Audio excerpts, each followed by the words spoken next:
Sir जैसे भी आपने कहा प्रदीप के शर्मा जी के बारे में, प्रदीप जी एक सुलझे हुए इंसान जाने जाते हैं, अच्छे फिल्म मेकर जाने जाते हैं। आप क्या कहना चाहेंगे उनके ऊपर, एक अच्छे इंसान और एक फिल्म मेकर के रूप में? प्रदीप शर्मा के व्यक्तित्व में बहुत सारी अच्छाइयाँ हैं। पहली बात, वो जो फिल्म बाबा मोशन पिक्चर्स प्राइवेट लिमिटेड है, उसमें जितने भी व्यक्ति जुड़े हैं उन्हीं को रिपीट इसलिए करते हैं क्योंकि वो 100% प्रूफ किए हुए होते हैं और वो कोशिश करते हैं कि यही लोग हमारे साथ चलें, क्योंकि अगर वो हमारे ऐसे समय पर साथ देते रहे हैं जब हम बहुत कम पैसे में फिल्म बनाते थे, और उसके बाद आज भी हम जो बनाते हैं एक अच्छे बजट के रूप में बनाते हैं और सबकी सुख सुविधाओं का ध्यान रखते हैं। तो इसका मतलब ये है कि प्रदीप शर्मा के खुद के व्यक्तित्व के बारे में ये कहें कि वो सभी को परिवार के साथ जोड़ कर रखते हैं। तो इसीलिए बस इतना ही कह सकते हैं कि उनके साथ काम करने में बहुत मज़ा आता है। और फिर लिट्टी चोखा की बात की जाए तो क्या कहना चाहेंगे दर्शकों से उस फिल्म को लेकर के? फिल्म के डायरेक्टर पराग जी हैं, इस फिल्म में भी वही डायरेक्टर हैं जी। पराग जी के साथ काम करने का जो आनंद है, मैंने कहा ना, जो भी काम करते हैं आनंद के लिए करते हैं।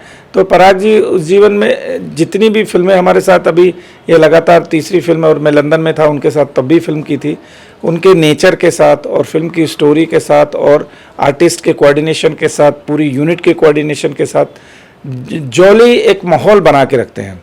तो इसलिए और अच्छा लगता है और आसानी से काम हो जाता है और फिल्म भी लिमिटेड समय में पूरी हो जाती है। सबसे बड़ी बात यही है कि आपको फिल्म का अगर फिल्म आपकी ड्यूरेशन में ख़त्म हो जाती है तो आपकी सबसे बड़ी उपलब्धि होती है और प्रोड्यूसर के लिए वो सबसे बड़ा जीवनदायिनी होती है। सर एक बड़ी बात करें जो है सुपरस्टार खेसारी लाल यादव जी की, डमरू फिल्म से इस बैनर से जुड़े और उसके बाद लगातार फिल्में कर रहे हैं, लिट्टी चोखा के बाद आवास की, क्या कहना चाहेंगे? खेसारी लाल का एक गुण है कि वो चाहता है कि पूरे जितनी भी फिल्में बने उसमें मैं ही हीरो रहूं, और उसके लिए वो प्रयास करता है। वो अपने शरीर को लेकर बहुत जागरूक रहता है, पूरी मेहनत करता है, और सुबह अगर 6 बजे का कॉल टाइम है तो वो 4 बजे से अपना जिम ख़त्म करने के बाद वो उसमें पहुंचता है और टाइम से आके सब लोगों के साथ में जल्दी फिल्म करता है और कोशिश करता है कि इस फिल्म को करने के बाद दूसरी फिल्म भी मैं करूं, तीसरी फिल्म करने के बाद तीसरी फिल्म भी मैं करूं। तो ये एक जो पिपाशा, काम की पिपाशा जो बनी रहती है वो उसके अंदर है, वो उसका प्लस पॉइंट है। इसलिए वो लगातार हमारे साथ काम कर रहे हैं, हमारे साथ कंफर्टेबल जोन में भी हैं। बस इतना ही कह सकते हैं उनके बारे में कि बहुत एनर्जेटिक हैं और लोगों को साथ में लेके चलते हैं। अपने को आर्टिस्ट के साथ सहयोग मिलता है, यूनिट के लोगों के साथ सहयोग मिलता है, तो इसीलिए लगातार हम लोग एक साथ काम कर रहे हैं। लिट्टी चोखा की बात करें तो उसमें हीरोइन काजल राघवानी जी हैं और इसमें जो है आम्रपाली जी हैं, तो ये हीरोइन के बदलाव कैसे? हीरोइन का कोई बदलाव नहीं है, जिसके पास जितना समय है उसके हिसाब से है। काजल जी को भी अप्रोच किया गया था बट उनकी व्यस्तता कुछ ज़्यादा थी। आम्रपाली जी की व्यस्तता थी लेकिन उन्होंने इन ड्यूरेशन में वो खाली थी तो उन्होंने तुरंत इसको एक्सेप्ट कर लिया। तो ये ऐसा कोई ये नहीं है कि केसारी जी के साथ काजल जी हैं या आम्रपाली जी हैं या कोई अन्य हीरोइन है, उसका कोई मतलब नहीं। अभिनेत्री तो अभिनेत्री ही है और अभिनय उसको करना है, लेकिन बात है समय की बात है कि उस वक्त वो उस फिल्म के लिए मौजूद है या नहीं। उनकी डेट्स किसी और जगह थी इसलिए आम्रपाली जी इसमें आ गई। तो ऐसा कुछ नहीं है कि कोई कंट्रोवर्सी है या कुछ प्रॉब्लम है, ऐसा कुछ भी नहीं है। सिर्फ ये है कि उनकी व्यस्तता और बाध्यताएं कुछ और हैं और इस समय हमको हमारी खूबसूरत आम्रपाली जी मिल गई हैं और उन्होंने तो बहुत काम किए हैं, तो एक केमिस्ट्री ये भी अलग बनती है। अब देखते हैं ये कहाँ तक रंग लाती है। बात करें केमिस्ट्री की तो डायरेक्टर प्रोड्यूसर हीरो की केमिस्ट्री में अगला फिल्म जो सुनने में आ रहा है, सूत्रों से पता चला एक अलग जूनर की फिल्म है, उसमें हीरो भी अलग हैं और फिल्म का नाम भी बहुत अलग है, क्या कहना चाहेंगे? अंगूठा छाप सबका बाप। सबका बाप अंगूठा छाप, ये फिल्म एक अपने आप में, एक तो जिस तरीके का टाइटल शीर्षक है उस हिसाब से हम कह सकते हैं कि कुछ ना कुछ तो बात है, तभी तो सबका बाप अंगूठा छाप है। हीरो भी अलग है क्योंकि कहानी जो भी होती है उसके लिए उपयुक्त चरित्र भी होना चाहिए। तो उस स्टोरी के लिए निरहुआ जी से अच्छा कोई हो नहीं सकता। और मुझे मैं जो कहूँगा कि निरहुआ जी के साथ भी मैंने 3 फिल्में कर चुका हूँ, लंदन में भी कर चुका हूँ। उनके साथ काम करके मुझे बहुत सुखद अनुभूति हुई है और बहुत कॉपरेशन है उनका। तो उत्सुकता रहती है कि दिनेश लाल जी के साथ काम करने हैं, तो मन के अंदर एक उत्सुकता पहले से ही आ जाती है कि अब और अच्छा लगेगा। तो मैं इसमें ये नहीं कहना चाहता हूँ कि किसी अन्य अभिनेता के साथ काम करने में कुछ प्रॉब्लम होती है, ऐसा नहीं है। लेकिन एक गुदगुदी होती है ना, तो दिनेश लाल जी के साथ काम करने में थोड़ी सी गुदगुदी होती है कि अब जो है भैया के साथ काम करने में मज़ा आएगा। और सर ट्विस्ट पे ट्विस्ट, जैसे कि बैनर से ढेर सारे ट्विस्ट देखने को मिलते हैं। अब जैसे कि सबका बाप अंगूठा छाप, अब इसमें हीरोइन भी जैसे कि निरहुआ जी आम्रपाली की हीरोइन जोड़ी जो है बड़ी हिट है और पब्लिक बार बार देखना चाहती है, लेकिन इसमें हीरोइन भी चेंज कर दिया आपने, फिर एक नया ट्विस्ट ला दिया है आपने अगली फिल्म के लिए। जिस समय हम सबका बाप अंगूठा छाप पे काम किया जा रहा था, पारेख पाटिल नई और राकेश त्रिपाठी जी, जो कि अपने आप में बहुत विलक्षण प्रतिभा के धनी व्यक्तित्व हैं, अभिनेता तो है ही हैं, और दूसरा लेखन शैली में भी उनका अपनी निपुणता है। तो वो स्टोरी लिखते करेक्टराइजेशन भी करते रहते हैं।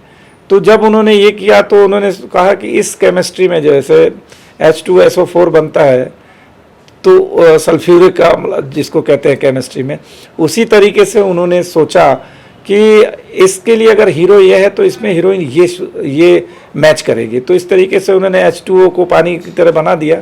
और ये तय है कि इस फिल्म की केमिस्ट्री कुछ अलग होगी, उसका रुआब अलग होगा, उसका ख्वाब अलग होगा, उसका सपना अलग होगा, और उसमें दर्शकों के लिए भी एक नई चीज़ देखने को मिलेगी। तो उस केमिस्ट्री को हम लोग जैसे ही फ्लोर पे लाएंगे तो आपको फ्लोर से ही सुगंध आने लगेगी कि वाह, सबका बाप अंगूठा छाप। तो कह सकते हैं कि जो लिट्टी चोखा से जो शुरुआत हुई है इस साल की, जो है लॉकडाउन के बाद से फिल्म मेकिंग बाबा मोशन की, तो इसमें जितनी फिल्में आ रही हैं हीरो हीरोइन में कहीं न कहीं अदला बदली है, तो ये कहानी के डिमांड के हिसाब से, ना कि प्रोडक्शन के हिसाब से। जी बिल्कुल, ये एक अच्छी बात है कि हमने सबसे पहले जो बुंदेलखंड में बहुत सारी संभावनाएं हैं लिट्टी चोखा। और मैं सबसे पहले तो प्रदीप शर्मा जी को ये कहना चाहूँगा कि वो मुझ पर विश्वास जताते हैं, मुझ पर विश्वास करते हैं और कोशिश करते हैं कि वो आंख बंद करके कह देते हैं कि भैया, मैंने कह दिया कि हम यहाँ शूटिंग करेंगे, तो वो तुरंत कह देते हैं हाँ भैया वहीं शूटिंग करेंगे। और इसमें पराग पाटिल का भी बहुत बड़ा योगदान इसलिए है कि जैसे उन्होंने देखा और बुंदेलखंड की धरती पे जब आए तो उन्हें लगा कि नहीं, यहाँ पर तो बहुत अच्छी, मतलब पहला ही शब्द था कि माइंड ब्लोइंग जो लोकेशंस हैं, और वहाँ के लोगों का जो प्रेम है, वहाँ 5-5 हज़ार, लॉकडाउन के समय भी 5-5 हज़ार लोगों की भीड़ रहती थी। लेकिन मजाल है कि किसी को भी कोई कोरोना हुआ हो। 100 लोगों को यूनिट होने के बावजूद भी सब लोग सकुशल वापस बम्बई गए थे। सबसे पहले हमने प्रिकॉशन ये रखा था कि हर व्यक्ति का चेकअप करते थे। बाबा मोशन पिक्चर्स और प्रदीप जी और मैं हमेशा ये ध्यान रखते हैं कि सारे हमारे जो टेक्नीशियंस हैं उन लोगों को सुविधाएं के साथ साथ मेडिकल संरक्षण भी मिलना चाहिए, तो उसका भी ध्यान रखा। फिर जो बुंदेलखंड की लोकेशन थी वो बाकी लोकेशन से बिल्कुल डिफरेंट थी। हमने तो ये फिल्म भी जो हम आशिकी करने जा रहे हैं उसको भी चित्रकूट में डिज़ाइन किया था, लेकिन कुछ टेक्निकल प्रॉब्लम्स की वजह से वहाँ पर संभव नहीं हो पाया। लेकिन ऐसा नहीं है कि हम वहाँ पर नहीं शूटिंग करेंगे, चित्रकूट में आगे चलकर हम शूटिंग करेंगे, क्योंकि वहाँ पर इतनी अच्छी और प्राकृतिक सौंदर्य है। और सबसे बड़ी बात यह है कि श्री रामचंद्र जी जो हमारे आराध्य कहलाते हैं, जब वनवास की बात आई तो उन्होंने चित्रकूट की भूमि को तय किया, तो वो कितनी पवित्र भूमि हो सकती है। दूसरी बात, गोस्वामी तुलसीदास जी जिन्होंने सनातन धर्म के सबसे प्रमुख ग्रंथ श्री रामचरितमानस की रचना की है, वो भी वहीं बांदा जिले में राजापुर जगह है जहाँ से उन्होंने लेखनी का कार्य शुरू किया। और आज हमारे पूरे सनातन धर्म में एक अपने आप में एक अनूठा ग्रंथ उन्होंने तैयार किया। तो जब वहाँ की भूमि इतनी पवित्र और पावन है, तो हम उसी मिट्टी की सुगंध को फिल्मांकन के माध्यम से देश विदेश में प्रस्तुत करने के प्रयास हमने किया है। और आगे भी चलकर हमारा कोशिश ये रहेगी कि बुंदेलखंड की जितनी अधिक संभावनाएं हैं उनको कैमरे के माध्यम से लोगों तक पहुंचाने का प्रयास किया जाए। वैसे भी वीर भूमि कहलाती है वो। बुंदेलखंड में आल्हा गायन बहुत प्रचलित है, बहुत बड़े शूरवीर हुए हैं। तो ऐतिहासिक पुरातत्व के हिसाब से यदि देखा जाए तो बुंदेलखंड का अपना अलग महत्व है, अलग गरिमा है, और इसी को प्रचार प्रसार के माध्यम से और टूरिज्म को बढ़ावा देने के लिए कि अगर विदेशों में इस